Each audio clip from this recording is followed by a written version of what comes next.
Hey guys, welcome to Faiza's cooking. ఎప్పుడు ఒకే రకంగా సగ్గుబియ్యం సేమ్యా పాయసం కాకుండా ఇప్పుడు నేను చెప్పే మెథడ్లో కొలతలతో అటుకుల పాయసం చేసి పెట్టారంటే యు ఆర్ పర్ఫెక్ట్ అని అందరూ మీకు ఫిదా అయిపోవాల్సిందే. దీనికోసం ఒక కప్పు లావు అటుకులు తీసుకొని బాగా వాష్ చేసుకొని బడబుట్టలో వడేసి ఉంచాలి. ఒక ప్యాన్లో 3 స్పూన్ల నెయ్యి వేసి కట్ చేసుకున్న బాదాం, జీడిపప్పు, కిస్మిస్, సారపప్పు, పుచ్చగింజల పప్పు అన్నీ వేసి లో ఫ్లేమ్లోనే ఇలాగా చక్కగా సువాసన వచ్చేలా వేయించాలి. నెయ్యి గురించి అస్సలు భయపడొద్దు. ఈ కార్తీక మాసంలో మీరు చేసే ఉపవాసాలకి ఏమాత్రం నెయ్యి తినడం తప్పేం కాదు.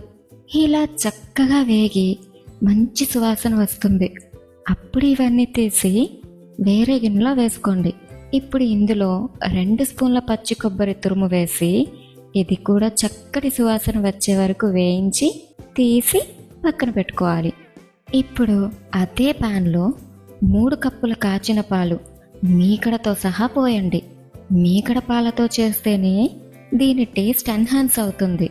మంచి క్రీమీ టెక్స్చర్తో రిచ్ లుక్ వస్తుంది. ఇలా పాలు ఒక పొంగు పొంగాక మనం వేయించి పెట్టుకున్న పచ్చి కొబ్బరి తురుము వేసి స్టవ్ మీడియం ఫ్లేమ్లోనే పెట్టుకొని ఇలా కలుపుతూ ఉడికించాలి.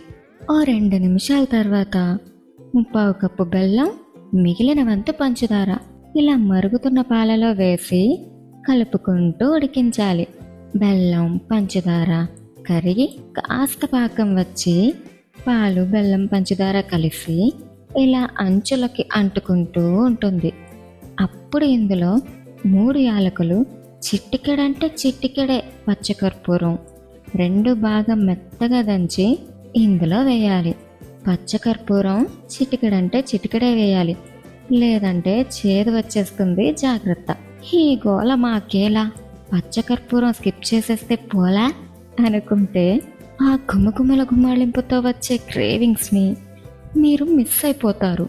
అంచులకి ఇలా అంటుకున్న మలాయిని తీస్తూ కలుపుకుంటూ ఒక 6-7 నిమిషాలు ఉడికించి థిక్నెస్ ఇలా ఉన్నప్పుడు ఇందులో ముందుగా కడిగి ఉంచిన అటుకులను వేసి ఇలా నెమ్మదిగా మధ్య మధ్యలో కలుపుకుంటూ ఇంకో 3 నిమిషాలు ఉడికించి వేయించి పెట్టుకున్న డ్రై ఫ్రూట్స్ కూడా వేసి కలిపి సర్వింగ్ బౌల్లోకి తీసుకుంటే దేవుడి సంగతి తర్వాత, ముందు నాకు పెట్టు అంటూ మీ ఇంట్లో వారంతా క్యూ కడతారు.